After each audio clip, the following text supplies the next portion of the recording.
Խաղաղությունը դա կուկուռուզ չէ, որ առնես ու ուտես։ Խաղաղությունը դա պերաշկի չէ, որ առնես ու ուտես։ Ինչ խաղաղության մասին է խոսքը։ Եթե երկիրը վերջնականապես կապիտուլացված է, դա չի նշանակում, որ դու խաղաղություն ես բերել։ Դա նշանակում է, որ դու վերջնականապես ջնջել ես ու առանց պատերազմի հանձնել ես հողերը։ Այնքան է բացահայտվել, արդեն հոգնել ենք դա բացահայտելուց։ Քանի որ ատում է հայն ու հայկականը, նա չի կարող արտասանել ու չի կարողանում արտասանել Արցախը։ Իհարկե ներողություն եմ խնդրում, բայց դա հարիր է միայն բիսեդկում պապազած, կյանքում ոչ մի բան չստեղծած, բոլորից աբիժնիկ, ինչ որ մի ոչնչության արած արտահայտության բիսեդկի մակարդակի, առանց հասկանալու ուտելիքի բուն նշանակությունը նա հնարավոր ու անհնարին բոլոր դեպքերում ուտում է։ Նրա այդ հայտարարությունը հետևյալի մասին է, նա իր ընտրազանգվածին, իր հետևորդներին ուղիղ բախման հրահանգ է տալիս։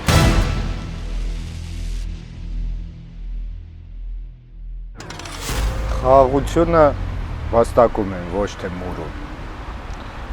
Ադրբեջանի նախագահը հայտարարում է, որ ինքը Հայաստան է գալու ոչ թե տանկերով,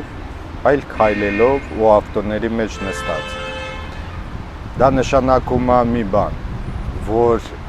ինքը առավել քան վստահ է, որ Հայաստանի Հանրապետությունը վերջնականապես կապիտուլացված է ու Հայաստանում ինքը ունի դրածո իշխանություն, այլ ոչ թե դա խոսում է նրա խաղաղասեր լինելու կամ խաղաղության մասին։ Ադրբեջանի դպրոցներում դասագրքային մակարդակում ուսումնասիրվում է ու պրոպագանդվում է հայի ու Հայաստանի վերաբերյալ թշնամանք, իսկ Հայաստանի պատմական տարածքները ներկայացվում է որպես հին ադրբեջանական պատմական տարածքներ։ Ինչ խաղաղության մասին կարող է խոսք լինել, եթե Ադրբեջանի նախագահը ամեն օր սպառնում է մեզ պիտակավորում է, մեր ազգին պիտակավորում է, մեզ ասում է, որ մենք ագրեսորներ ենք, մեզ անվանում է հիվանդներ ու խորհուրդ է տալիս, որ պետք է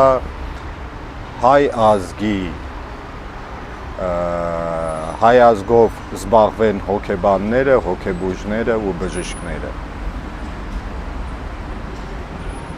Ադրբեջանի նախագահը վստահ է, որ ոնց որ ինքն է հայտարարում, որ ոտները լվանալու է Սևանա լճում, ինքը առավել քան վստահ է, որ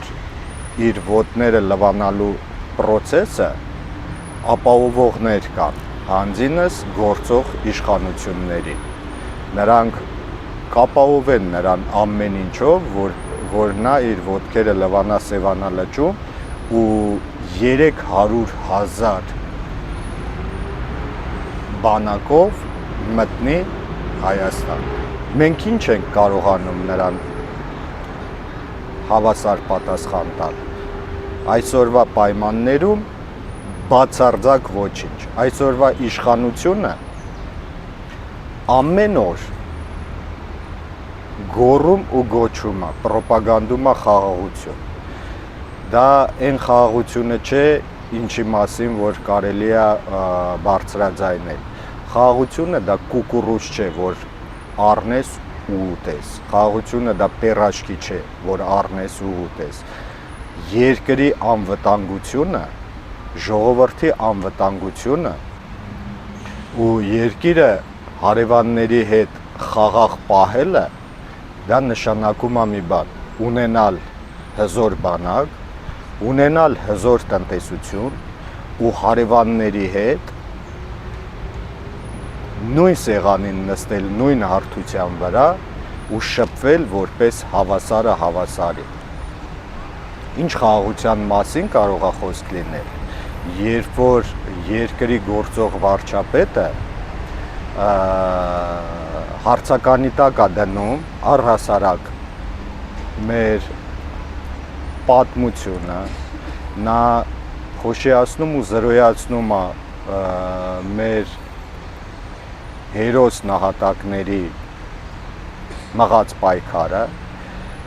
նա ամեն օր, ամեն մի հայի, ով որ արժանապատվություն ունի, ուժ ունի, խելք ունի, ովքեր որ փորձում են փրկել այս մի բուռ հողը, նրանց ամենօրյա ռեժիմով պիտակավորում է։ Ինչ խաղաղության մասին կարող է խոսք լինել, եթե դու Ալիևին համապատասխան, համարժեք ոչ միայն պատասխան չես կարողանում տալ, այլ նրա դեմ դու բացել ես մեր երկրի դարպասները, փռել ես կարմիր գորգը, պատրաստել ես աղնու հացը ու սպասում ես, որ դիմավորես։ Ինչ խաղաղության մասին է խոսքը։ Եթե երկիրը վերջնականապես կապիտուլացված է, դա չի նշանակում, որ դու խաղաղություն ես բերել։ Դա նշանակում է, որ դու վերջնականապես ջնջել ես ու առանց պատերազմի հանձնել ես հողերը։ Ինչ խաղաղության մասին կարող է խոսք լինել։ Ովիկ սկսենք հարցերից։ Քայլող փորձանքը Քարոզ Արշավի ժամանակ ասել է. Ռոբերտ Քոչարյանը պետք է նստի։ Մարտի 1-ի գործը 100%-ով բացահայտված է։ Սկսած 18 թվականից հանդիսանում է Հայաստանի Հանրապետության փաստացի ղեկավարը։ Ամբողջ իշխանական ռեսուրսները, այդ թվում իրավապահ համակարգը իր գրպանում է։ Այսքան ժամանակ, այդքան դատավարություններից, չգիտեմ,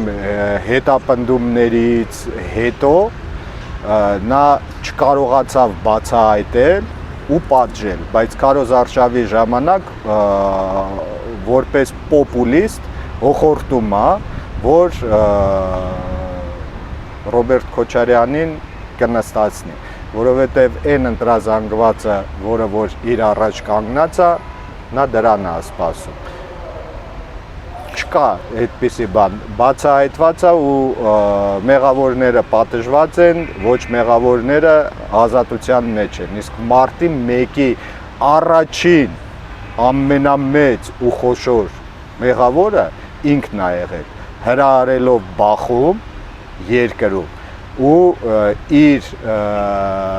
հրավիրած գեներացրած մասային թողնելով բախման մեջ դեպքի վայրից ճողոպրելով, ինչը որ այնքան է բացահայտվել, արդեն հոգնել ենք դա բացահայտելուց։ Անցնենք ռազմական տեխնիկաներին։ Ինչ որ ռազմական տեխնիկաներ է ստուգում, մի 10 անգամ կողքը կանգնում է, նկարվում է, չգիտեմ ինչ է անում, այսինքն հիմա էլ դարձավ ռազմական տեխնիկագետ։ Նա բացարձակ գաղափար չունի, թե ինչ բան է ընդհանրապես, թե ռազմական արվեստը, թե առավել եւս ռազմական տեխնիկա։ Նկարով գուցեև կարող է տարբերակի տանկը, թնդանոթը, ատրճանակը, ավտոմատը եւ այլն գուցեև կարողանա, բայց նա գաղափար չունի, թե ինչ բան է ռազմական տեխնիկան ու առավել եւս փորձագետը։ Նա մաքսիմում կարող է լավագույնս լինել կուկուրուզի, պերաշկի, խաշած կարտոշկայի մասնագետ, ինչը որ բազմիցս ապացուցել է լավագույնս, ոչ ավելի։ Այս քայլող փորձանքը Քարոզ Արշավի ժամանակ արցախցի կնոջ միջև վեճ տեղի ունեցավ, ասաց, որ այդ 30 տարում Արցախում խաղաղ չեն ապրել։ Ավելացնեմ մի բան, որ միշտ ինքը օգտագործում է Ղարաբաղ բառը։ Հիմա Ղարաբաղ թե Արցախ։ Այդ 30 տարում խաղաղ ապրել են, թե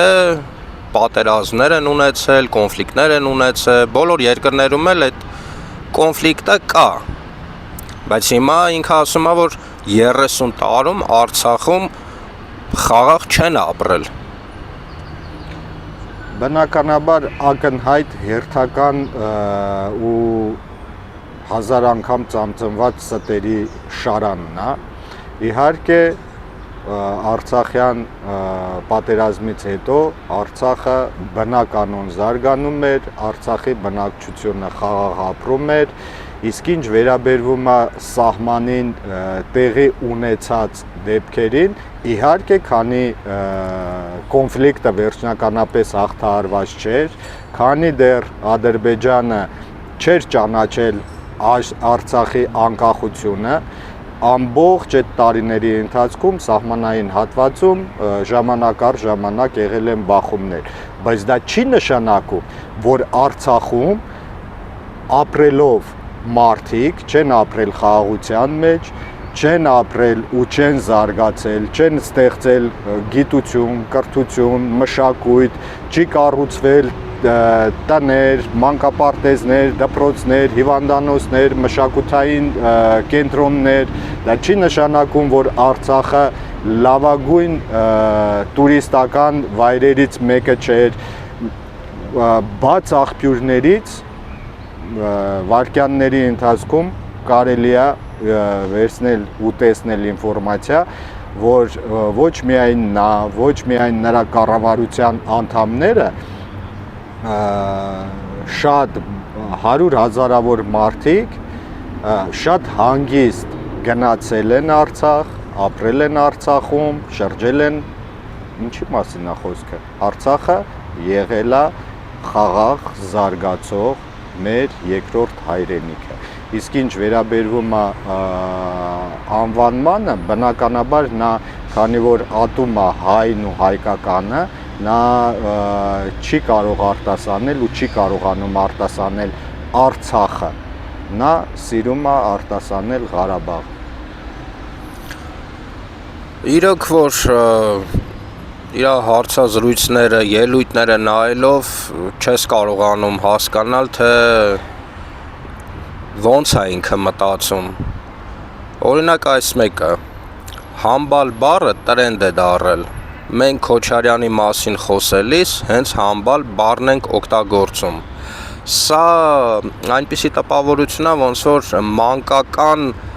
ռազմորկա լինի, էլի, ոնց որ ինքը ինձ ասել է համբալ, ես էլ իրան եմ ասում համբալ։ Մանկական ինչ որ բազարներ են անում։ Դա առաջին հերթին պետության ղեկավարին ոչ հարիր արտահայտությունը, բայց մենք չպետք է մոռանանք, որ նա պետության ղեկավար չէ ու չի էլ կարող լինել։ Փաստացի նա կամակատար է Ադրբեջանի ու Թուրքիայի նախագահների, իսկ ինչ վերաբերվում է բառին, որը որ նա արտասանում է, դա ոչ թե մանկական, այլ դա իհարկե ներողություն եմ խնդրում, բայց դա հարիր է միայն բիսեդկում պապազած, կյանքում ոչ մի բան չստեղծած, բոլորից աբիժնիկ, ինչ որ մի ոչնչության արած արտահայտության բիսեդկի մակարդակի երկրի ղեկավարը միշտ պետքա վեր կանգնի ամեն ինչից, իսկ երկրում ապրող քաղաքացիները երբեմն շատ տարբեր ձևերով կարող են իր մասին, երկրի ղեկավարի մասին կարծիք հայտնել։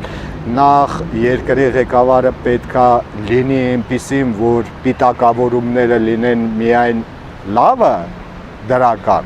բայց եթե նրա մասին վատ բառեր են օգտագործում, դա նշանակում է մի պարզունակ բան, նա թույլ է տալիս, նա այդ մակարդակում է գտնվում, նա իրավունք չունի երկրի ղեկավարի պաշտոնը զբաղեցնելու, բայց ցավոք սրտի մենք ունենք էլ ինչ որ ունենք այդպիսի ղեկավար։ Իր վիդեոները նայելով ամենաշատը հանդիպում եմ իր ուտելը, ոնց որ այնպիսի տպավորություն է, ոնց որ ամբողջ կյանքը սոված է եղել, հիմա եկել է ուտելու համար։ Քարոզ Արշավի ժամանակ իբրև տեսեք ինձ խորոված քյաբաբով են դիմավորում, թե տաննա ինչ որ կերակուրներ սարքում, ուտում, մի խոսքով ուտել եւ միայն ուտել։ Հիմա ինչն է ուզում ուտել, ինչը մնաց ուտելու։ Դե դա ակնհայտ երևում է իր վարքից, որ նա քրոնիկ սոված է, առանց հասկանալու ուտելիքի բուն նշանակությունը նա հնարավոր ու անհնարին բոլոր դեպքերում ուտում է, բայց դրանով նա մեկ այլ խնդիր էլ է լուծում, փողոցում, սենց անմիջական միջավայրում ուտելով նա փորձում է իր ընտրազանգվածին ցույց տա, որ ինքը իրենցից մեկն է, բայց այն ոնց որ ինքն է օգտվում սեղանից, դրա մեջ այլանդակ գռեհիկություն կա, որովհետև փողոցում մատուցված կերակուրը կամ ոնց որ իրենք են սիրում, այս դեպքում դա ոչ թե կերակուր է, այլ լափ է, կեղտոտ ձեռներով ընդհանուր կերակրի ափսեից ձեռները մտցնում է ու վերցնում է ինչ որ մսի կտոր, հետո պոկում են մյուս մասը գցում է այնտեղ, հետո ուտում է ու ձեռները շորերի վրա մաքրում է։ Էլ եմ ասում, դա պետության ղեկավարին առհասարակ քաղաքակիրթ մարդուն ընդհանրապես ոչ ներհատուկ բան է, բայց մենք գործ ունենք նախ ոչ քաղաքակիրթ մարդու հետ, մենք գործ ունենք պոպուլիստի հետ ու մենք գործ ունենք մի մարդու հետ, որ դրանով լուծում է հետևյալ խնդիրը, որ ես սենց խեղճ հասարակ մարդ եմ, որ փողոցում կարամ ինչ-որ բան ուտեմ, ձեռներս էլ շորերիս վրա մաքրեմ, բայց դա ոչ միայն իր ընտրազանգվածն է տեսնում, բնականաբար դա տեսնում է ամբողջ աշխարհն է տեսնում, դա տեսնում են բոլոր են երկրի ղեկավարները, ում հետ ինքը սեղանի է նստում, ստեղից հարց, երկրից, անկախ երկրի ղեկավարը երբ որ իրեն հանդիպում է, նա նրան արդյոք կարող է հարգանքով վերաբերվել, իհարկե ոչ, ինչի մասին է խոսքը։ Նորից այս քայլող փորձանքը կրկնվում է 8 տարի առաջվա իր խոսքերով։ Նավթալինի հոտ է գալիս արդեն այդ քարոզ Արշավից, ասելով որ Քոչարյանը պետք է նստի, կարճ եւ կոնկրետ։ Այսինքն նորից սկսում է ինչ ասելա սկզբից։ Ռոբերտ Քոչյանը պետքա նստի, դատվի, մյուսները պետքա նստեն, դատվեն։ Այսինքն այս 8 տարվա ընթացքում ոչ մի բան, հիմա նորից նույն ոնց ասեմ, դիսկը նորից միացրել է, կրկնվում է։ Ինքը ուրիշ բանի մասին առհասարակ չգիտի ու չի կարող խոսել։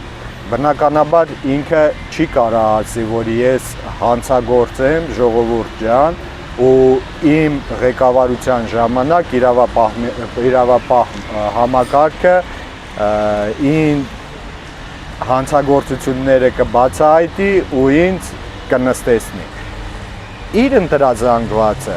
անհագուրդ ցանկություն ունի անընդհատ լսելու նախկին ղեկավարների անունները, արտասանած բառերը հոգեխեղում են առաջացնում թե իր մոտ, թե իրեն լսողների մոտ, թե նախկին ղեկավարների նստելուց ինչը կփոխվի, դա այլ հարց է,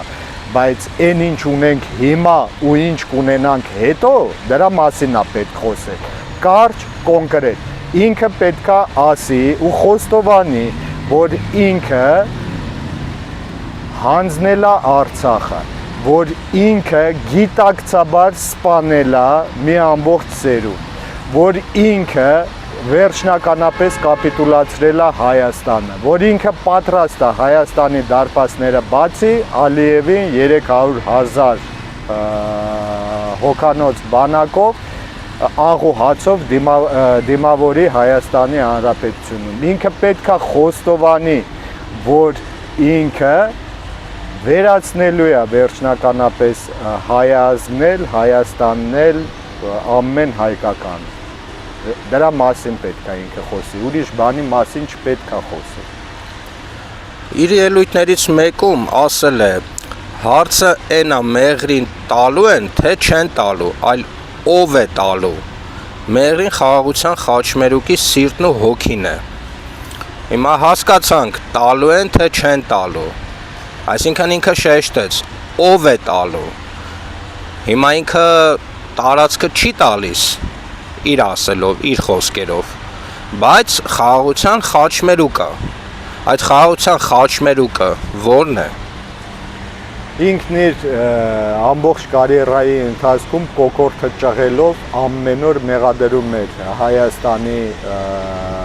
այն ժամանակվա ղեկավարներին մեղրին հանձնելու մեջ, բայց մտենց էլ մեղրին բնականաբար նախկին ղեկավարների օրոք չի հանձնվել,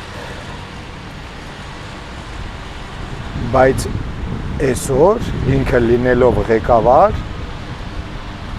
նրանց մեղադրելով մեղրին հանձնելու ու հանցագործության մեջ, ինքը այդ հանձումն ու հանցագործությունը ներկայացնում է որպես ձեռքբերում։ Մենք արդեն խոսեցինք, նրա արտասանած խաղաղությունը խաղաղություն չէ, նրա արտասանած խաղաղությունը Հայաստանի Հանրապետության վերջնական կապիտուլյացիան է։ Նրա սիմվոլով մի կողմից առաջ է գալու Ադրբեջանը, մյուս կողմից Թուրքիան ու վերջնականապես Հայաստանը ջնջվելու է։ Դրա մասին է խոսքը։ Ընդհանրապես ընտրակաշառք բաժանելը, թե տալը, թե վերցնելը այլանդակ բան է, անասելի այլանդակ, բայց ունենալով բացարձակ իշխանություն, հենց ինքը իր կուսակցությունով հանդերձ հենց այսօր ամենախոշոր ու բացահայտ ընտրակաշառք բաժանողներն են։ Բնականաբար ոչ ես, ոչ դուք չունենք հնարավորություն այդ process-ին հետևելու կամ կանխելու կամ բացահայտելու։ Դա շատ բարդ ու նուրբ process է։ Մյուս կողմից նրա այդ հայտարարությունը հետևյալի մասին է։ Նա իր ընտրազանգվածին, իր հետևորդներին ուղիղ բախման հրահանգ է տալիս, որ նրանք անկախ նրանից թե ինչ է տեղի ունենում, ստի կամ չգիտեմ ինչ որ կասկածի հիման վրա տանի մեկ այլ հայի ու կամ մեկ այլ խմբի հետ ուղիղ բախման։ Նա դա արել է թե 2008 թվին, թե 2018 թվին, թե դրանց արանքում տեղի ունեցած հանրահավաքների, չգիտեմ, ակցիաների ժամանակ, նա դրան է սովոր։ Նա սովոր է, որ երկու հայ մարդու դարձնի թշնամի ու իրենց տանի բախման։ Նա դրանով ապրում ու ապրելու է։ Նա սնվում է դրանով։ Ինչի մասին է խոսքը։ Եվ ամենավերջում այս ֆոնին, ինչը որ տեսնում ենք, լսում ենք, ինչ կասես մեր հայ քաղաքացիներին։ Ես բոլոր գիտակից կիրթ մարդկանց, ովքեր որ իրենց հայ լինելուց չեն ամաչում, մարդիկ, ովքեր որ հասկանում են, թե ինչ բան է հայրենիքը ու ինչ բան է ազգը, կխնդրեմ, որ անպայման չզլանան ընտրությունների օրը 10 րոպեով, կես ժամով, մի ժամով դուրս գալ տանից, գնալ ընտրատեղամաս ու մերժել չարիքին։ Սա մեր ամենավերջին հնարավորությունն է, օրինական ամենավերջին հնարավորությունն է։ Եթե մենք ընտրությունների օրը չանենք գիտակցված ընտրություն ու չմերժենք չարիքին, ապա մենք դատապարտված ենք։ Ուրիշ բան ու խնդրանք երևի ավելի մեծ գոյություն չունի։ Մերժել չարիքին։ Շնորհակալություն Հովիկ։ Ես եմ շնորհակալ, ինչ հանդիպում։